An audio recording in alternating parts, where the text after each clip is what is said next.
puso, hashtag Youth Empowerment ta this morning. Tungod atong makauban ang usa ka Mindanaoan youth leader nga naninguha nga mapakaylap ang iyahang advokasya, especially alang sa mga kabatanunan kalabot sa sexual and reproductive health rights.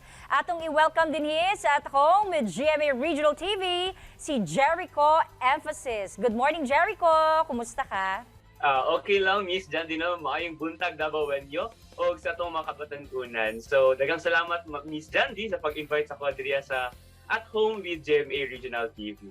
Jericho, pwede ba nimo ma-share sa amua kanus aka nagsugod og bugna og mga proyekto alang sa kabataan? Actually, Miss Jan, way back elementary, nag-start gid ko og Boy Scout. And dito na-form ako ang passion, no, to serve, because being a Boy Scout, matrain mo ka as a leader, Miss Jan. And right after that, pag high school, dito na ako nag-run for student council. And pagka-pandemic, Miss Jan, dito ko nagka-heart, no, nako'y heart to serve jud sa mga unserved and unprivileged Miss Jan. So dito na ako nag-try og sulod sa mga different organizations na presently upod sa ato ang community. Nag-una kong sulod, Miss Jan, sa mong barangay. Nagsulod ko as KK Youth, no, sa SK. And then right after that, Miss Jan, dito na ko na-realize na I have to push another advocacy because parang may sense of urgency, most especially sa health na mga kabatanunan, Miss Jan. So that's the time na isulod ko sa organization na ang advocacy is more into sexual and reproductive health. So dito ang isulod ko Family Planning Organization of the Philippines, and karon, Miss Jandy, ako na ang FPOP CBS Head Motivator and Trained Peer Educator. So naga-train ko, Miss Jandy, og mga peer educator. And aside from that, Miss Jandy, nagahatag di og HIV services. And naghahatag po kong free talk, Miss Jandy, regarding sa HIV awareness, teenage pregnancy, and mga nagkadiiyang pressing issues diri sa atong komunidad. Jericho, you are 19 years old ug senior high school na karon. Paunsa ba nimo ginabalanse ay mo ang oras being a student at the same time as an advocate and youth leader? Actually, Miss Jan, the senior high school student pa ko, graduating at this moment. So, bago lang ginahuman ang amo ang final sa exam. So, karon, Miss Jan, nagahulat na lang ko sa mong virtual graduation. And isip ko sa estudyante po, Miss Jan, kailangan po na ko i-maintain ang grado, no, kaya kailangan mabalansin ako, isip ko sa youth leader and isip ko sa academic achiever po, Miss Jan.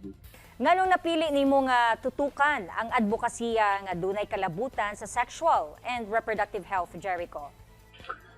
Tungod, Miss Jan, akong heart manggod kay dito sa mga na ay sense of urgency na mga issues. So sa patungkol sa HIV na awareness, Miss Jan, nagahatag og HIV awareness tungod kay lisod manggod, no, ang sitwasyon sa HIV ug teenage pregnancy, kay kailangan, no, dakong key factor manggod ang mga kabatanunan na mo prevent ang pagtaas sa kaso, most especially ang Davao City, Miss Jan, kay top 5, no, sa pinakadaga na HIV cases, and appeal po, no, sa top 5 sa teenage pregnancy cases. So we're hoping, no, na Miss Jandy, ang kanimang kabatanunan, no, through our services, through our organization, ma-prevent yun ang ilahang pag-participate, no, dito sa mga rising number of cases diri sa tuang syudad.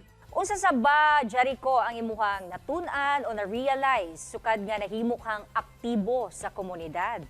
Ang pinaka-realization din ako, Miss Jandy, kay ang pagiging kontento o kailangan po, no, mag-realize ta sa itong privileges kay lisod ban good yun sa dili sa tanang panahon na naatay ang aning mga resources, no, na ay present ang mga ani na mga butang sa itong community. So isip ko sa kabatanon, no, na-realize na ako na dapat yung ani na sa mga pressing or mga lisod na sitwasyon, no, kailangan ako isipon kung unsa lang gid ako ang need o unsa ba gyud ang akong role pod, no, as sa batan-on diri sa akong syudad. Alright, Jericho, unsa imong mensahe sa kabataan dinhi sa Mindanao?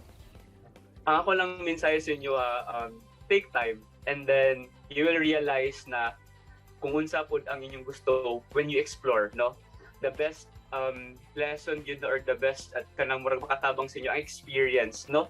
So kamo since taga-start ang uban sa tuwa, no, kailangan i-explore na pud nato ang atong sarili, no, para makabalo na ta kung asa gyud nato ang healing o makatabang na pud ta sa pag-build, no, sa ato ang chosen na community. Daghang salamat, Jericho Emphasis, sa pag-share sa imuhang time dinhi sa At Home with GMA Regional TV. Keep up the good work. Kini ang At Home with GMA Regional TV.